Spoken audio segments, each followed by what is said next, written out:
Welcome to a film review tonight. Tonight, I've been watching a really good horror thriller, called A Black Phone. Black Phone's on Ethan Hawke, of course, who's on top of his game on this film. So anyway, okay, let's just get to the Black Phone, 2021 American supernatural horror, directed by Scott Dickinson. It stars Jason Fames Mason Fames as Finney, a teenage boy abducted by a serial killer known as colloquially as the Grabber. Known colloquially as the Grabber. Ethan Hawke. When Finney encounters a mysterious mystical black rotary phone in captivity, he uses it to plot his escape by communicate with the ghosts of the grabbers of slain victims. Madeleine McGowan, Jeremy Davis, and James Ranson also feature in this principal cast.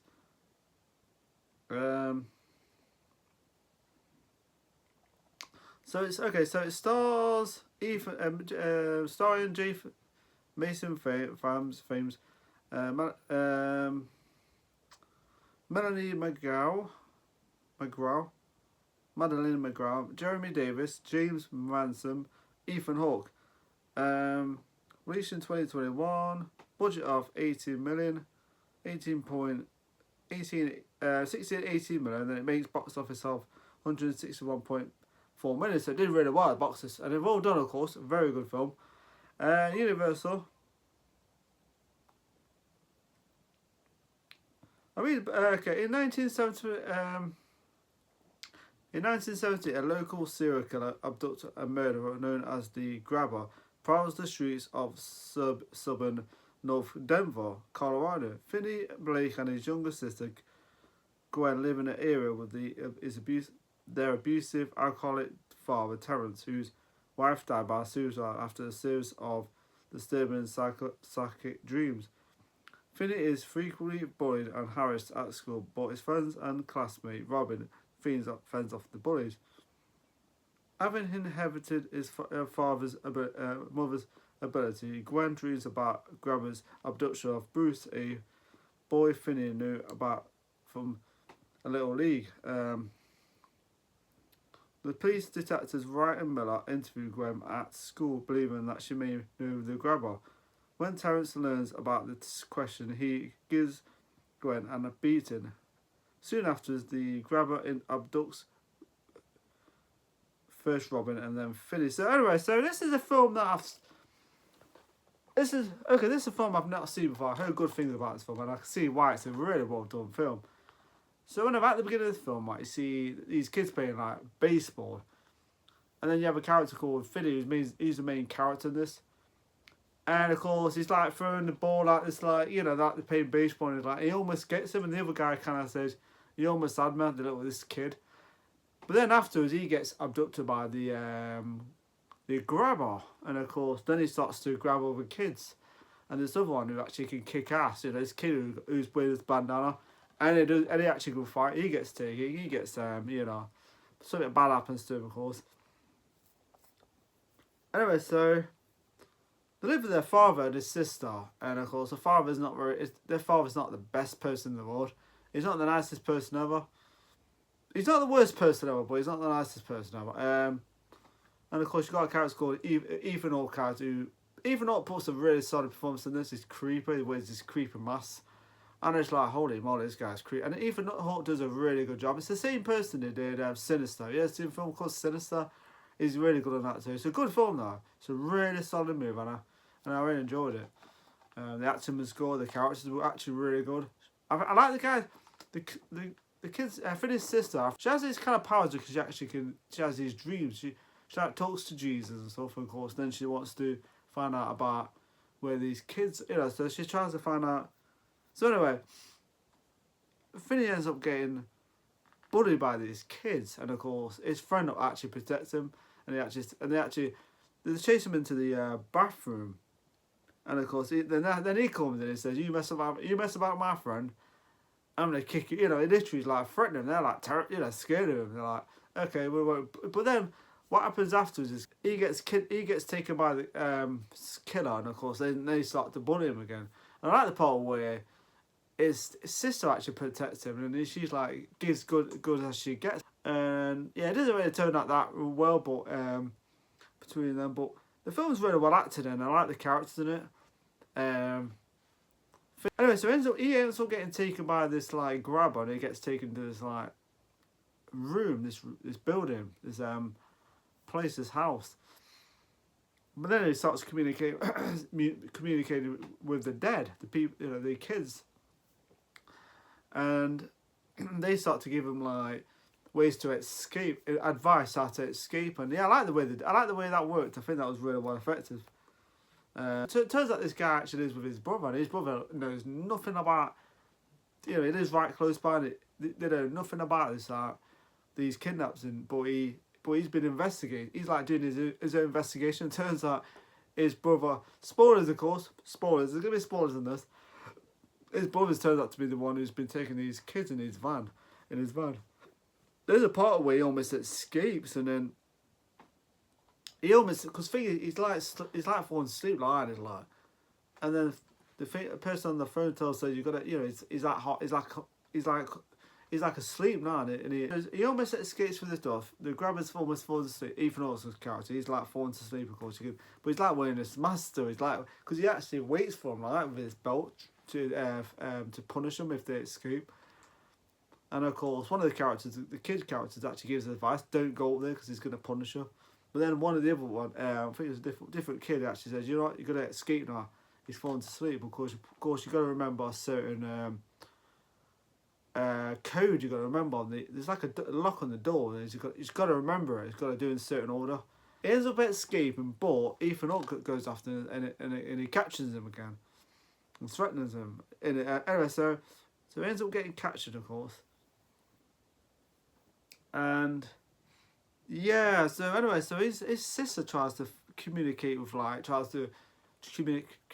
Jesus stuff by talking to him and stuff like that, and starts having these like visions and dreams and stuff like that.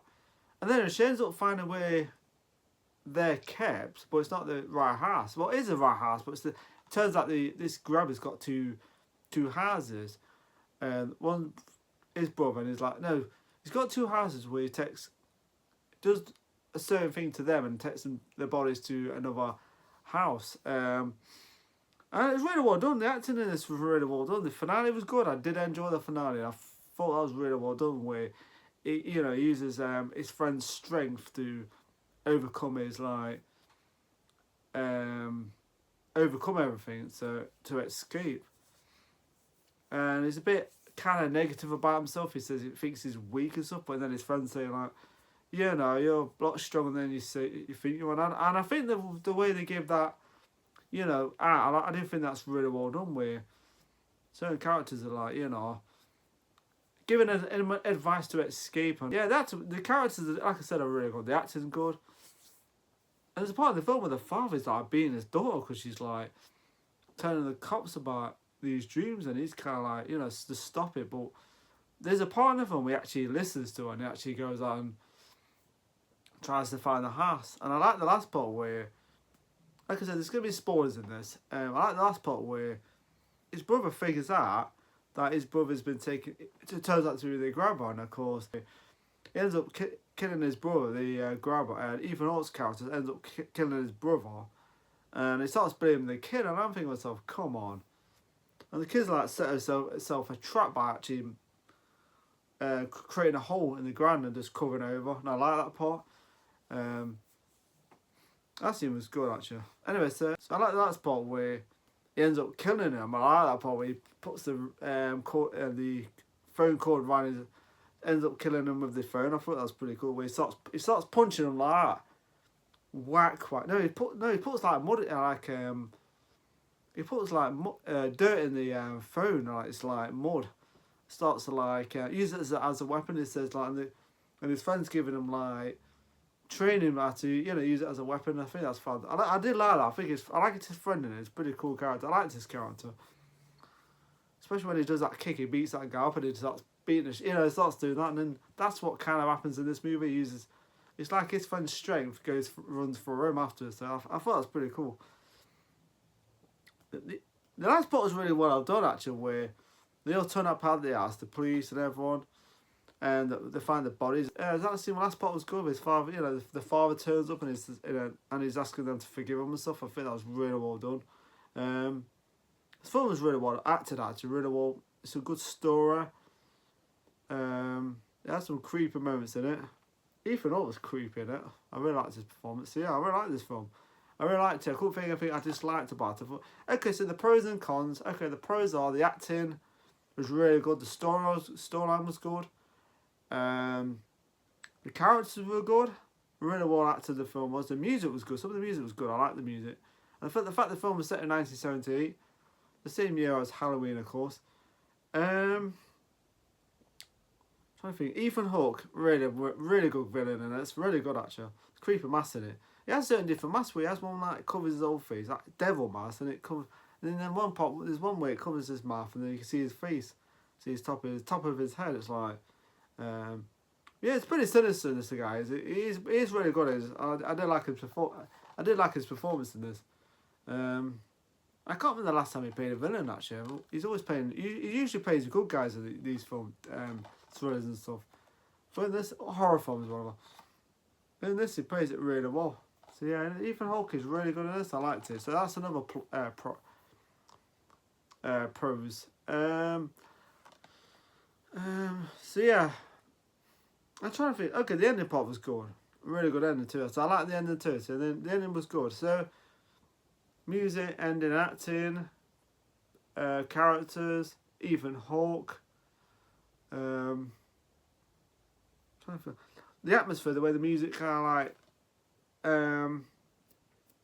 the way they work the atmosphere in it, I like that. So yeah, okay, cons. Okay, this is an interesting one. Anything con about this film at all? Nothing that I disliked or negativeness about this movie. I couldn't think of anything, so I'm gonna leave that out because the film was good, really good. I liked it. So yeah, I couldn't think of anything. I say conny about it. So yeah, like I said, the ending part was really good actually, where he kills the grabber and stuff like that. I thought it was really well done. The dad turning up and everything just going, going pretty well for him, I'd say.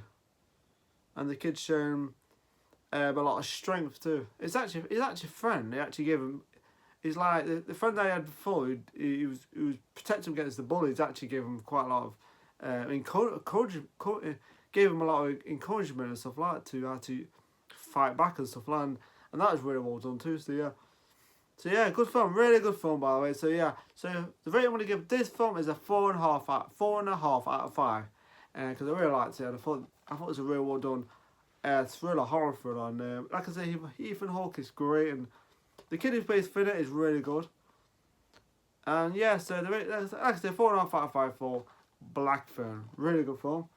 Thumbs up for that film. Definitely worth a watch if you want a good creepy thriller about a creepy guy with a creepy mask, and yeah, just right. So yeah, 4.5 out of 5 for Blackphone. So, so before we go off, remember to subscribe to my channel. Remember, have a nice day, have a nice week. Take care, look at yourself, and enjoy my videos. Thank you for watching, and take care, and remember to subscribe to my channel. Thank you very much.